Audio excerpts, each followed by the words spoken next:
A resolution that is aimed at condemning anti-Semitism is going to be delayed in the House of Representatives. Now, the resolution appears to be in response to comments made by Congresswoman Ilhan Omar, although at this point it is not to believe to actually mention her name specifically. Now, Congresswoman Omar has been in the news after a comment in which she said there is political influence, and I quotations, to push for allegiance to a foreign country. People on both sides of the aisle have called the remarks anti-Semitic when referring to Israel. Now, she has defended what she says is a questioning of the U.S. relationship with Israel. So for the 360 view on this story and more, we bring on our political panel, civil rights attorney Robert Patillo and conservative commentator Steve Malzberg. Thank you for joining me, Robert and Steve. Thanks, Scotty. Thank you. Okay, so we got to start off with Steve. Is this about calling out anti-Semitism, or is this an act of just Islamophobic that the Republicans are pushing back? No, I got to tell you, shame on the Democrats in Congress. This is the reason this vote has been delayed is because they're scared to death and they're capitulating. They started out, they were going to have a resolution condemning what this woman has done, not just once, but many times regarding anti-Semitic tweets and remarks, okay? And then it turns out Eliot Engel was all upset, the chairman of the Foreign Relations Committee, who's Jewish and he's from the Bronx in New York, and he was really upset and he took her to task. Omar, is on his committee. He's now saying, oh, it would be too divisive to take her off the committee. We shouldn't do that. Oh, we can't just condemn anti-Semitism. We have to condemn all bigotry. So let me get this straight. Someone who happens to be a Muslim, and I don't care what she is, it makes anti-Semitic remarks. So you're going to have a resolution that condemns Islamophobia, the same as anti-Semitism. They're copping out. They're scared to death, and they are the party that is going to have to answer for the rash of anti-Semitism that's going on not only in Congress, but around the country and on college campuses. This is going to send a terrible, terrible message. Well, Robert, what message is it sending, especially considering the Democrats are now delaying this vote? Do they actually think that the Republicans, who that's been at the top of their feeds and their talking points since this really started a few weeks ago, do they think the Republicans are actually going to forget about it? Well, the Republicans aren't going to forget about it, but they're trying to conflate what Representative Omar says with what people like Steve King and open white supremacists have said. Let's understand, they're proving Miss Omar's point directly. The minute that she started questioning the United States relationship with Israel, the minute she started questioning the influence that people like AIPAC have on elected officials, she gets condemned as being an anti-Semite along with Steve King. This is the exact point she was trying to make, that the influence of foreign nations on American politics, to the point that we cannot even have an open and honest conversation about the money that we send to other countries, is proof that they have too much influence. We are going to condemn a member of the House of Representatives for simply broaching the question, why are we sending billions of dollars to a nation where many Americans have no idea where this money is going, and they get condemned as an anti-Semite for it. That is the exact point she's making, that we have to have this discussion. We have to have it in a free and open and honest place so we can understand exactly what our relationship is and how much influence they have over our politics. But Robert, I have to ask you, and I'll let you respond, Steve, but Robert, we're getting a lot of this reaction because she's Muslim herself. Do you think you'd be getting the same sort of reaction if someone, a Catholic or a Protestant, had brought this up and said those same comments regarding our relationship with Israel? Absolutely not. This is because of her status as being one of the first Muslim congresswomen. The fact that she wears her hijab openly on the House floor of the House of Representatives, because she is such a drastic change from what has been before, and she was elected to shake up the system, to overturn the apple cart, to challenge the establishment. That is why she's getting this pushback.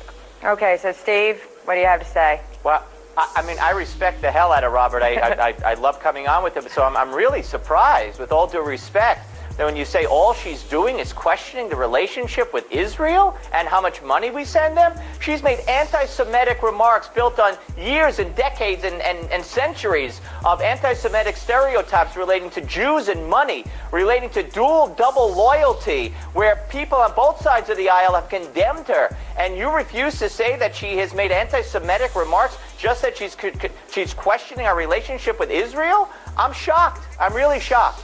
Okay, well, let me ask you this, Steve. One of the issues that going forward is the Republicans have is problems with different diversity within their party. And so how is this affecting the Republicans' ability to relate and sort of reach out and welcome Muslims into the party, something that they were actually criticized about after...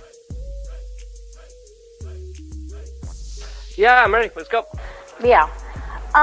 This issue is a really intense one for me, and just bear with me, because I know, Sonny, you and I in particular don't always agree on this. And I want to say, first and foremost, anti-Semitism shouldn't be a left or right issue. I don't think we should be politicizing it on either side, because, as we know, if it's a tiki torch person in Charlottesville saying Jews will not replace us, or if it's we had Barry Weiss on to talk about sort of these more dog whistle moments that, in my view, Ilhan Omar is doing. And she, as of Saturday, hadn't been able to have gone 15 days without saying something anti-Semitic. So let's just stop right there. Dog whistle moments. I don't think anybody is saying that anti-Semitism should be tolerated. And throughout this interview, Luke, I haven't heard her reference an actual anti-Semitic comment. Have you?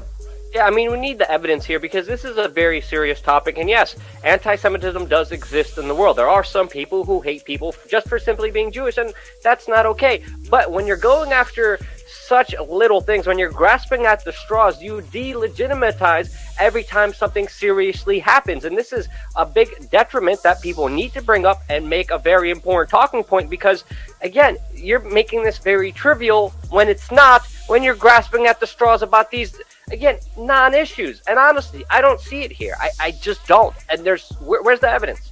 What's interesting about this is that she is an up-and-coming rising star in the Democratic Party. She's on the cover of Rolling Stone magazine right now. She fits a lot of boxes that Democrats like. She is the first Somali elected member of Congress. She's the first first of two Muslim women elected to Congress, and she's the first minority woman to serve from Minnesota. And the problem is right now is there's pressure to support her within the Democratic Party because identity politics and intersectionality is something that is important to Democrats. And I think at this specific moment, this is a watershed moment for Democrats. A lot of Jewish people in this country, I think, are being asked, with the rise of anti-Semitism in this country, is it more important to defend party politics or is it more important to defend anti-Semitism? And so let me stop it there. Do you really believe, Luke, that anti-Semitism is on the rise in this country? Do you see it now more than ever? Because, you've been in some of the same circles I've been in. And unfortunately, there is an element out there that wants to blame, quote-unquote, Jewish supremacy for everything, right? But that's been around since before you and I were even born. It has been around. Do you feel an increase in this? Do you think that's point when they are backing a president who is in bed with dictators committing human rights violations really all over the world. trafficked in bigotry. Let's go there. So just really quickly. Let's just stop there. So just so everybody knows, the quote is, Israel has hypnotized the world. I'm Googling that right now to see if she actually did say that. No, she tweeted it out, January 22nd. Israel has hypnotized the world. But what about? Exactly what? I'm sure she's talking about their foreign policy. I mean, let me just say this. Luke, if someone said the United States or America has hypnotized the world. This was in 2012. She said that in 2012 that Israel has hypnotized the world. May Allah awaken the people and help them see the evil doings of Israel. That's a very strong statement there, Jason.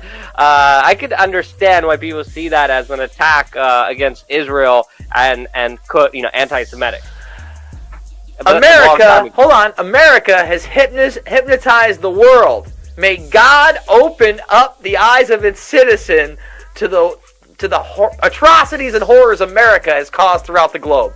Do I hate Americans? Well, still, it's a very aggressive comment. I didn't know she made this statement until now, until Meghan McCain brought it up. And I mean, there's a case here, Jason. Let's not deny it here. That definitely is a poorly worded, aggressive statement against Israel. I gotta disagree. I don't think that's it. Again, she's pointing at a nation state. I don't love the invocation of a deity or a godlike figure. That's not great, Luke. But obviously, she is religious. She's wearing the headpiece.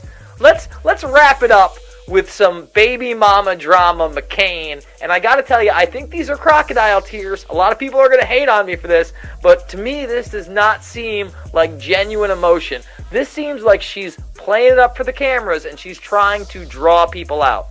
Since we're talking about I take this very personally. I would go so far as to say I probably verge on being a Zionist as well. But I will say that I don't have family that is Jewish, but Joe Lieberman and Hadassah Lieberman are my family. Yeah. And I take the hate crimes rising in this country incredibly seriously, and I think what's happening in Europe is really scary. And I'm sorry if I'm getting emotional, but You're right. the idea that this is politicized, I'm really not. I was very nervous to talk about this on the show because I thought it would become politicized, and it really shouldn't be. On both sides, it should be called out. Right. And just because I don't technically have Jewish family that are blood related to me, it doesn't mean I don't take this as seriously, and it is very dangerous. Very dangerous. And I think we all collectively as Americans on both sides, and what Ilhan Omar is saying is very scary to me, and it's very scary to a lot of people, and I don't think you have to be Jewish to recognize You don't. that. And You don't I have just to be hope Jewish. instead of a resolution To love Levy, just from the Jesse. Democrats, I'm tired of the selective outrage, and I hope that we have a joint resolution perhaps from Republicans Okay. and from the Democrats. I don't think we need any.